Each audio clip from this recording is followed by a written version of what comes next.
What's up guys, VitalSyntax here, and the Crysis 3 open beta has been out for a couple days now. It seems like for the most part people are really enjoying it, including myself, and I'm really looking forward to the full release on February 19th. However, there's quite a few things that I'd like to see changed for the multiplayer experience for Crysis 3 going into the full release. So I've compiled a list of things that both I've thought of that I think should be changed, as well as some of the ideas I've taken off of the official My Crysis forums. There's a lot of good suggestions and information over at that website. I'll put a link in the description if you guys want to go check it out. So the first thing I want to talk to is the way that dog tags work in the game. As it sits right now, the way you get dog tags towards a kill streak is by killing enemy players and picking them off their dead body. And I think this is an awesome implementation that I really liked in Crysis 2 as well, and you can see how successful it is in other games copying it, like Call of Duty now with their kill confirmed game mode. But the issue comes into play when you're playing an objective game mode, say for example Crash Site like we have in the open beta. Because when you're playing the objective and you're playing the way the game was designed to be played, you're exposing yourself by controlling those drop pods. And you're not getting rewarded in the form of kill streaks for it. Sure, you're getting points in here helping your team win, but you're not getting kill streaks, which are really fun to use in Crysis 3. So maybe they should implement some type of system where you get a dog tag for every 10 or say 15 seconds that you're controlling a crash site. That way people have more of an incentive to play the objective and fight for control over the crash site. This is more of annoyance than anything, but whenever you kill a player on a slanted surface, which there's a lot of slanted ground on the map Museum, the dog tags will slide around the map, and it can be really hard to see where the dog tags are after you've killed a player to collect them. And also sometimes the dog tags won't be illuminated, and it's really difficult to see exactly where they are. So I'm hoping that they can make it so that when the player is killed, the dog tag drops to the ground and doesn't slide around the map if it's a slanted surface, as well as making it so that the illumination is always visible, so it's really easy to pick up the dog tags that you've gotten. So let's move on to some of the kill streak rewards. The first one I want to see changed is the maximum nanosuit. I think the maximum nanosuit and the EMP grenade are two of the coolest concepts I've seen for a kill streak type of reward, and they fit perfectly into Crysis 3 multiplayer. But I do think that the maximum nanosuit, for how difficult it is to get and how many dog tags it's required to unlock, it doesn't last long enough. So I'd like to see an increase, either like 1.5 times longer or 2 times longer in duration for the maximum nanosuit, because as it sits right now, whenever you unlock the maximum nanosuit, you might be able to get 2 to 3 kills with it, whereas I think you should be able to, get maybe 5 to 10 kills with it when it's equipped. Now I could be wrong, but it seems like every time I've gotten the max nanosuit, my ammo has been replenished. I don't have to reload, and it's as if I just had spawned and I have full ammo once again, which is a nice idea because often I'm out of ammo at that point. But actually, it's usually I run out of ammo before I reach the maximum nanosuit, just because of how many kills is required and how many dog tags you have to collect to actually get to that point. So it'd be nice to either see a score chain or a kill streak that will give you a replenish of ammo, or maybe have the ammo crates around the map like you have in the Hunter game mode, or maybe even having a nanosuit upgrade that gives you extra ammo, or maybe drops ammo whenever you kill another player. You pick up a dog tag, kind of like Scavenger from Call of Duty. So the nanosuit is the upgradable component of Crysis 3, and that's how the upgrades or the skills or perks, whatever we refer to them as, are implemented in the game, and it's a really cool concept. But there's a couple of issues with some of the upgrades that you can get right now, and one of them is with the auto armor. So the way the auto armor works in the Crysis 3 open beta is whenever you get hit, it'll automatically deploy your armor and take that damage and apply it to your armor. That way your health doesn't get damaged. And the issue with this is that you can never get one hit killed.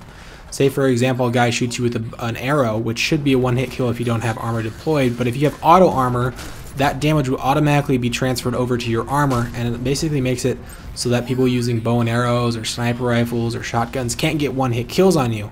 So they need to change it so that after you take damage and apply it to your health for the first points that you take of however much damage you're taking, then the armor is deployed. That way, it's not that powerful of a nanosuit upgrade, and people should be moving away from that nanosuit upgrade once they learn how to deploy the armor manually. Alright, so now we're going to move on to a larger portion of things I'd like to see changed in regards to balancing, especially in regards to the weaponry in the game. So right now there's a lot of what's called bunny jumping, where you can essentially just keep jumping back and forth and confusing your enemies. And I don't mind this. I think it's actually kind of a cool concept, but the accuracy when you're in the air is just it's too high, especially with the shotgun, the Marshall, because you have people running around super quick with the maneuverability upgrade, and they have their shotgun and they will bunny hop around the place. They're basically impossible to hit, and their hip fire accuracy is just way too high. So they need to either somehow nerf the bunny hop so you can't hop quite as often, or it uses energy, or your hip fire accuracy or accuracy in general needs to be nerfed a lot so that you don't have people doing this bunny jumping type of maneuverability, because it's just ridiculous and it's really annoying. Also, in regards to the shotgun, the Marshall specifically, is a lot of people have complained about the damage and how powerful it is. I actually don't think it's as powerful as a lot of people are mentioning, but it does kill people in one hit up close, even if they have armor on, and I think that might be a little bit too much. So maybe be a 2-hit kill if somebody has armor, and only a 1-hit kill, even if you're like right up on in their face. It really shouldn't be a 1-hit kill if somebody has their armor on. That's just a little bit too powerful, especially with how long it takes to kill people with a lot of the other weapons. I think that should just be limited a little bit as far as how much damage output the Marshall has. If you've played the open beta for Crysis 3, you probably noticed that there's not a whole lot of people using the sniper rifles. It's mostly assault rifles and shotguns. And that's fine and dandy, because sniper rifles usually slow down gameplay, and you have people kind of staying at long distances, kind of camping, and they're not moving around like you're used to in Crysis. But I do feel like the sniper rifles need a little bit of a buff, especially the one that we see in the open beta. I think that they need to increase the fire rate just so that it's a little bit more powerful, because it says right now it feels like it's not really that useful. Even at longer ranges, you're not going to really be able to outshoot people. And with the maps that we have in the beta, hopefully there's some larger maps in the full game, but with the maps in the beta, there's not a whole lot of long range sight lines that you can really use a sniper properly without, you know, getting people just running around the map and flanking you, because the speed in this game is really, really fast. Another thing they could do to kind of help out the sniper rifles without making the game go any slower is increase the usability and the damage of the secondary weapons. They are just horrible. I mean, you can unload an entire clip of a secondary weapon. It doesn't really matter which one it is. They're just all really bad. And I think that's kind of unfortunate, because if you're using especially like a sniper class where you need some type of up-close weapon, because you don't want to use a sniper rifle up close unless you're going to get no scopes or something. So maybe increase the damage, or increase the fire rate, or increase some type of damage output for the secondary weapons to make them a little bit more usable. Also, we've got poles in the game, as well as shields that you can throw at people and you can bash them.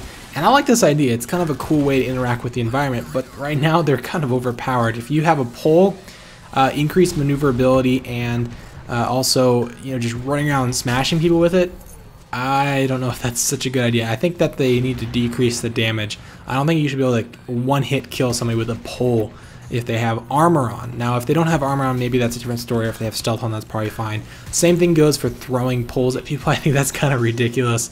And it's kind of annoying that you can get destroyed by a guy running around with a pole and you've got like this huge massive machine gun. So they can balance that out in some way. If you've used the bow and arrow in anything outside of the hunter game mode, because it's fairly well balanced in the hunter game mode, but if you use it in a normal multiplayer mode, then you'll probably know that it sucks. It's absolutely horrible.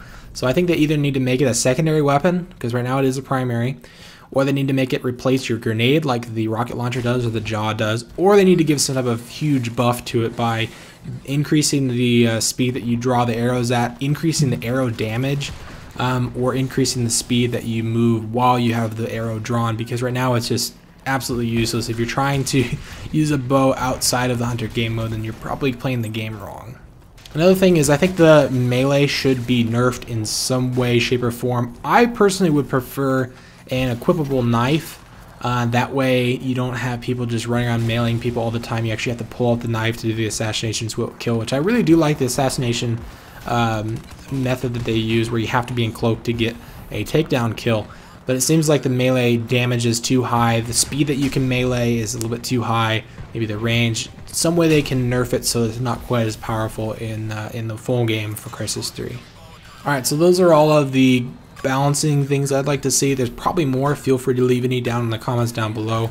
But there's a couple last things I want to talk about that are just kind of general fixes to the game experience. And the first one has to do with mouse sensitivity and mouse smoothing. We need more options and more control to turn off mouse smoothing, turn off mouse acceleration, and also adjust our sensitivity a little bit more precise. Also, it'd be nice if we had a little bit longer of a timer in between matches, because it's a very short timer. You don't really have time to change out your classes, rename them, swap weapons, and things like that. Although, do keep in mind you can swap out your attachments in-game, which is a really nice feature. That way, if you don't have enough time in between rounds to throw on a new attachment that you've unlocked, you can just do that from the in-game menu. Another thing is there's a lot of lag and a lot of issues with the kill cams. I'm sure anybody that's played the Crysis 3 open beta has noticed that. And I don't know if that's something that they can even fix, but it's not that huge of a deal. Obviously, it doesn't break the game in any way. But it would be kind of nice if there wasn't these huge glitchy kill cams that are totally screwed up and completely inaccurate.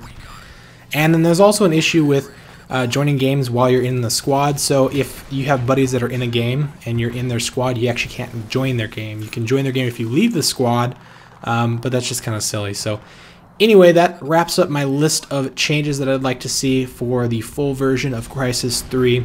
Hopefully the developers can have a look at this, as well as all the different requests people are making over in the official MyCrysis forums. Feel free to leave any comments about suggestions you'd like to see in the comments down below, or hit up the MyCrysis official forums and leave any feedback on that site. So thanks for watching, guys. If you enjoyed it, feel free to give me a like or a favorite, and I'll see you guys in the next video.